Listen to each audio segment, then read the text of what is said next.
You think surgeons just practice a lot and magically get faster. Wrong. A first-year medical student can tie 100 sutures and still fumble like an idiot.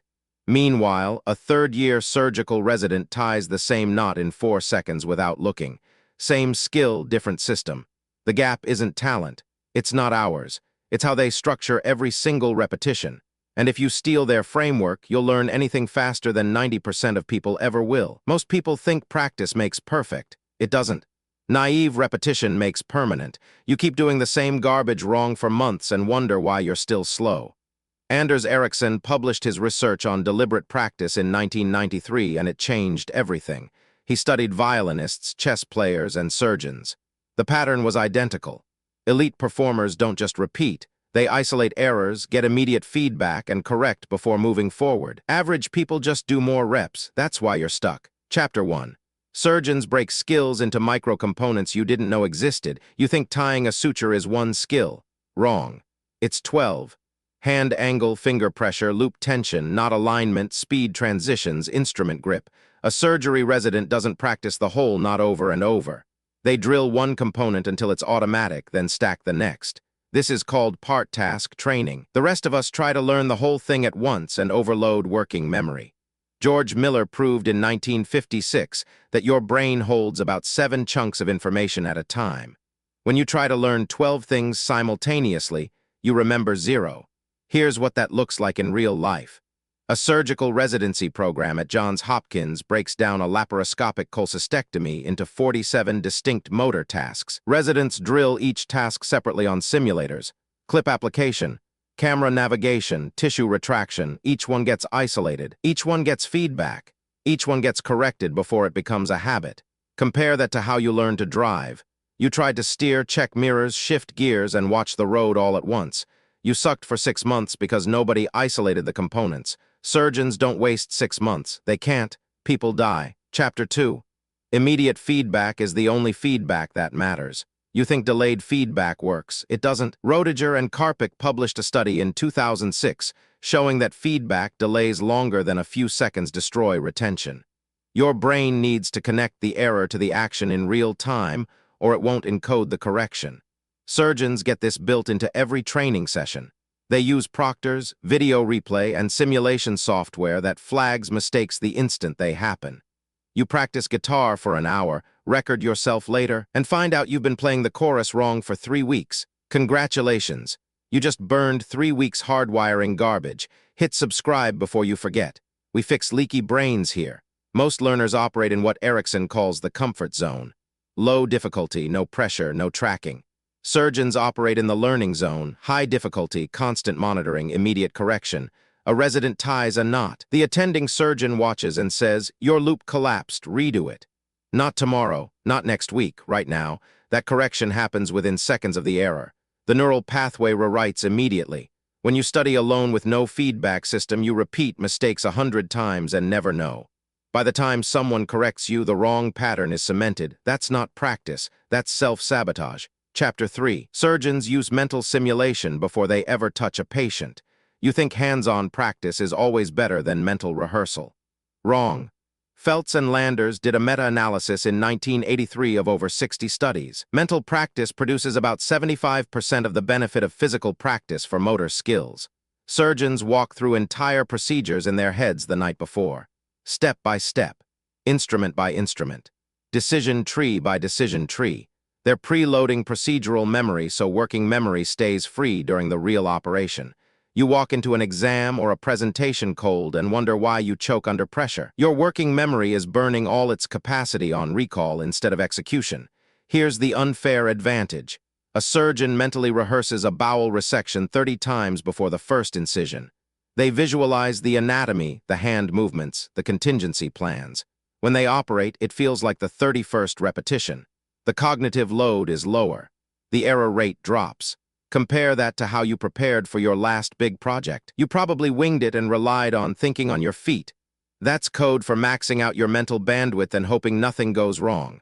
Surgeons don't hope, they pre-script. But here's the problem, though. Mental rehearsal only works if you rehearse the right thing. If your mental model is wrong, you're just practicing mistakes in your head. That's why surgeons pair mental simulation with observation. They watch senior surgeons operate. They watch recordings. They study anatomical variations. They update the mental script continuously. You can't simulate what you don't understand. And if you rehearse bad technique mentally, you're encoding bad technique.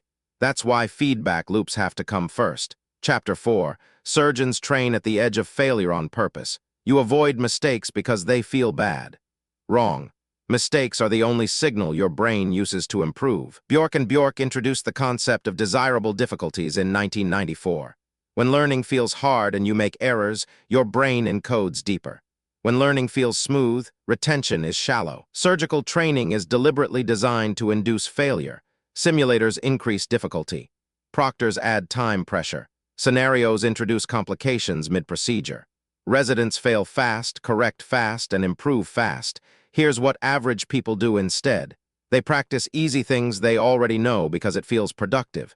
You review notes you've already memorized. You redo problems you've already solved. It feels like progress, but your brain isn't adapting. Surgeons don't waste time on comfort reps.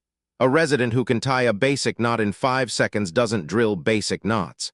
They move to one-handed knots, knots in deep cavities, knots under time limits, knots while the proctor yells at them. They stay at the edge of their ability. That edge is where skill grows. The research backs this. Ericsson found that elite performers spend more time on their weakest skills, not their strengths. Average performers do the opposite. They practice what they're already good at because it feels better. Surgeons identify the one maneuver they botched yesterday and drill only that today. You identify your weak topic and skip it because it's frustrating. That's why they improve and you plateau. Chapter 5. Feedback loops are useless without error correction protocols. You think getting told you're wrong is enough. It's not. Most feedback is vague garbage. You need to be faster. That wasn't clean. Try harder. Useless. Surgeons use specific actionable correction tied to measurable outcomes. Your wrist angle was 15 degrees too high. Adjust and repeat. That's feedback you can act on immediately. You get told your presentation was unclear. What does that mean? Which sentence? Which slide? Which concept?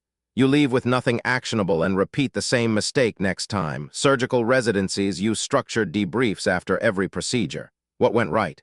What went wrong? What gets corrected tomorrow? It's documented, it's tracked. Progress is measured against objective benchmarks, not feelings. You finish a project and maybe someone says, "Good job," or "Needs work." No breakdown, no tracking, no correction protocol. That's why your improvement is random. You're flying blind hoping repetition eventually works. Surgeons don't hope. They measure, correct, and iterate. Chapter 6. Surgeons use spaced repetition for procedures they don't perform daily. You think once you learn something, you're done. Wrong. Ebbinghaus proved in 1885 that you forget most new information within days without reinforcement. Surgeons know they'll forget rarely performed procedures, so they schedule reviews. They run through simulations quarterly. They refresh mental models before they are needed in an emergency. They treat memory like a leaky bucket and top it off on a schedule. You learn something once, never review it, and panic when you need it 6 months later. By then, it's gone. This is where tools like Anki dominate. Spaced repetition software forces you to review information right before you forget it. Medical students use it to memorize thousands of drug interactions, anatomical landmarks, and procedural steps. It's not sexy, it's not intuitive, but it works. Joshua Foer wrote about this in Moonwalking with Einstein. Memory champions don't have better brains, they have better systems. Surgeons use the same systems. You're relying on your brain's default settings and wondering why recall is slow. But here's the real problem, though. Most people never build a feedback system in the first place. You practice alone. You guess if you're improving. You have no objective metric, no correction loop, no error log. Surgeons have attending physicians, video review, simulation scores, patient outcomes, and peer evaluations. 5 layers of feedback. You have none. That's not a level playing field. That's you trying to learn brain surgery in the dark with oven mitts on. So here's what you do. Pick one skill you want to improve. Break it into the smallest possible components. Drill one component with immediate feedback. Use a timer, a camera, a coach, or software. Anything that tells you if you're right or wrong within seconds. Don't move to the next component until the first one is automatic. Then stack.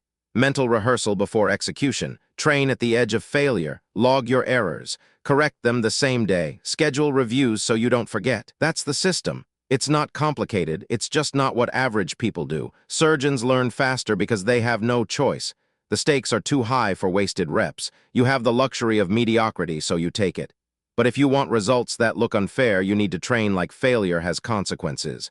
Isolate. Feedback, correction, repetition with intent, that's it. No talent required, no genetic gifts, just a system that doesn't let you practice mistakes. That's why I made the video breaking down how to build feedback loops for any skill when you're learning alone. Watch that next if you actually want to fix this.